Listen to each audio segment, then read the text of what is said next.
Why do man and women cheat, या पहले एक एक करते, why do man cheat and why do women cheat? दोनों को ले लेते हैं साथ में। साथ में, ठीक है।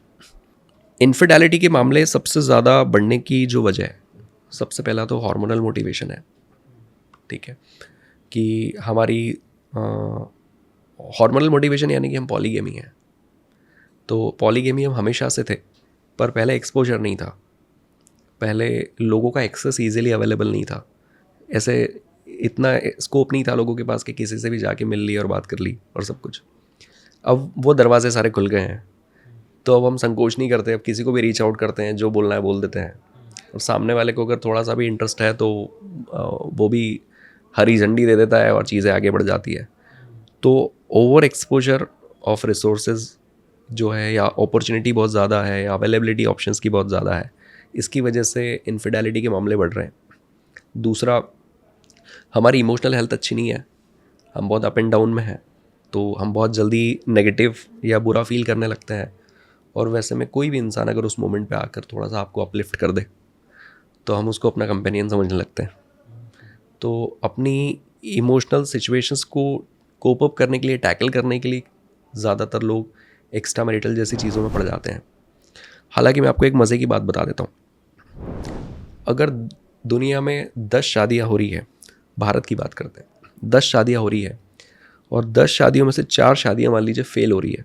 फेल हो रही मतलब ऐसा नहीं कि डिवोर्स हो रहा है, फेल हो रही यानी कि नहीं वर्क कर रही, बस परेशानियाँ हैं बहुत ज़्यादा। तो एक्स्ट्रा मैरिटल अफेयर 10 में से 7 फेलियर है। अच्छा, एक्स्ट्रा मैरिटल अफेयर 10 में से 7 स्ट्रगल कर रहे हैं। मतलब एक्स्ट्रा मैरिटल अफेयर जब शुरू होता है तो इंसान को लगता है कि यार एक नया जीवन शुरू हो गया है, कुछ सब हैपनिंग हो रहा है, थोड़ा अलाइव फील कर रहा हूँ, इंसान के साथ अच्छा लग रहा है। पर 10 में से 7 लोग रिग्रेट करते हैं उस रिलेशनशिप को एक पॉइंट के बाद, है ना। तो वो एक इनिशियल एक ग्लोरियस फेज होता है जहाँ पर बहुत अच्छा लग रहा होता है, हैपनिंग लग रहा होता है, बट वो कर्स बन जाता है एक टाइम पे। तो ये जस्ट एक टिप मैंने दे दी कि बहुत जल्दी फैसिनेट नहीं होना है। राइट।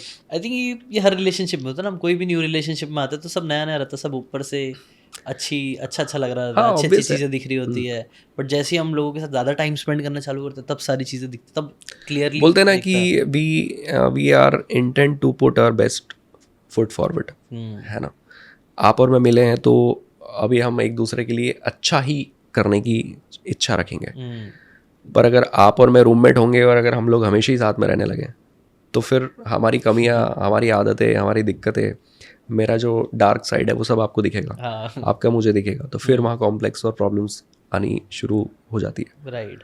तो एक्स्ट्रा मैरिटल्स अफेयर में, एक्स्ट्रा मैरिटल्स में क्या होता है कि आपके पास एक्सेस कम होता है एक दूसरे का, कि आप पूरे टाइम एक दूसरे के साथ नहीं रह रहे, आप सिर्फ ऑफिस में साथ रह रहे हो, या फिर आप हफ्ते में एक बार कहीं मिल रहे हो, या आप दिन भर में सिर्फ आधा घंटा बात कर रहे हो।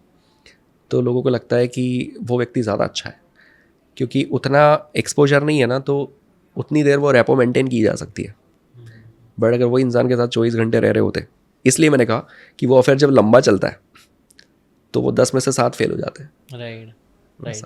आई थिंक ये भी एक बहुत बड़ा मिसकंसेप्शन, मतलब एक दिमाग में होता है ना, कई बार होता है रिलेशनशिप में कि पहले शादी से पहले फेज सब अच्छा रहता है, शादी के बाद प्रॉब्लम ज़्यादा चालू किसी भी जगह पर ये है, क्योंकि क्या होता है कि एक नए इंसान से जब हम मिलते हैं तो डोपामीन स्पाइक है, ऑक्सीटोसिन रिलीज कर रहा है, टेस्टोस्टेरोन है, क्योंकि ब्रेन स्टिमुलेट हो रहा है उसको देखकर, सब कुछ हो रहा है। धीरे धीरे उसके साथ रहते रहते वो पैशन जो है वो डाइल्यूट होने लगता है, ख़त्म होने लगता है। क्योंकि एक बार आयुष्मान खुराना या पता नहीं किसको मैंने सुना था बोलते हुए कि कितना प्यार कर लोगे यार एक इंसान से, वहीं तो रहना है उसी के साथ, 24 घंटे सामने ही तो है, कितना प्यार एक्सप्रेस करोगे, कितनी बार आई लव यू बोलोगे, कितना सेक्स कर लोगे, है ना। कभी तो ऐसा लगेगा ना कि यार बस यार, है ना। तो इसलिए बोलते हैं कि प्यार दोस्ती है शायद, कि एक टाइम के बाद ज़रूरी नहीं कि हम ऐसे ही जीवन भर रहेंगे, शायद इन चीज़ों की इंटेंसिटी कम हो जाएगी, पर हम एक दूसरे के साथ हमेशा रहने वाले हैं। तो वही है कि किसी भी रिलेशनशिप में हमारा बॉडी का जो केमिस्ट्री है वो कुछ ऐसा है कि इनिशियली केमिकल्स और सारी चीज़ें अच्छी रिलीज़ हो रही है, तो फील गुड फैक्टर ज़्यादा है। एक टाइम के बाद वो डाइल्यूशन आता है तो हमको लगता है कि रिलेशनशिप की क्वालिटी ख़राब हो रही है। अब देखिए कितना बड़ा ये मिथ है लोगों में कि वो जो डाउनफॉल आता है वो नेचुरल होता है, दैट्स अ नेचुरल फेज, है ना। बट बहुत सारे लोग उस डाउनफॉल को रिलेशनशिप का डाउनफॉल समझ लेते हैं और लड़ना झगड़ना और कंप्लेंट शुरू करते हैं कि तुम तो पहले ऐसे थे वैसे थे, अब तो ये बात नहीं रही, वो बात नहीं रही, तुम बदल रहे हो ये। अरे तो आप साथ में रह रहे हो तो ये तो होना ही है, दिस इज़ वेरी नेचुरल। तो इसको ग्रेसफुली एक्सेप्ट नहीं किया तो लगेगा कि यार रिश्ता ख़राब हो गया है। राइट, क्योंकि नए होते तो बातें भी नई होती है, सब कुछ होता है ना, 100 चीज़ें इंटेलेक्चुअल नई- स्टिमुलेशन है। हाँ। मेरी हर बात उसको अच्छी लग रही है, नहीं लग रही है, फिर एक टाइम के बाद जब उसने मुझे सेम पढ़ बात लिया हो गई, बोर हो कि यार ये व्यक्ति जो है ना, ये कैरेक्टर ऐसा है, हाँ। अब कुछ नया नहीं है, ये तो मुझे पता ही है। हाँ। तो ये सारी चीज़ें कम होती है, पर ये कहीं भी होगा, ये किसी के भी साथ होगा, राइट, कोई भी रिलेशनशिप हो, कोई किसी सा भी भी इंसान रिलेशन के हो। साथ हाँ हो, हाँ, इट्स एक वेरी टाइम बाद नॉर्मल। फिर वही बोरियत होने लगती है, बेसिकली बोर होने लगता है। हाँ। और वही हम लोग बोर होने से, मतलब जहाँ से स्टार्ट हुआ था पॉडकास्ट, आई थिंक वहीं पे ये भी एंड कर सकते हैं इसी पॉइंट को, कि जहाँ बोर होना सीख जाओ अपने पार्टनर के साथ। किसी ने तो ये चीज़ बोली थी ना, जहाँ फन तो साथ में सब कोई कर सकते हैं, हम मूवीज़ घूमना फिरना किसी के साथ भी कर सकते हैं काइंड ऑफ एक लेवल तक, बट जब आप अपने पार्टनर के साथ बोर होना सीख गए तब लाइक चलो अब सही है। अगर आपको ये बातें काम की लगी होगी तो do check out the full podcast यार, जाके देखो, डिटेल में चीज़ों को समझो, तब ज़्यादा अच्छे से समझ में आएगा, ज़्यादा अच्छे से आप अपनी ज़िंदगी में चीज़ें अप्लाई कर पाओगे। Thanks so much and subscribe this channel.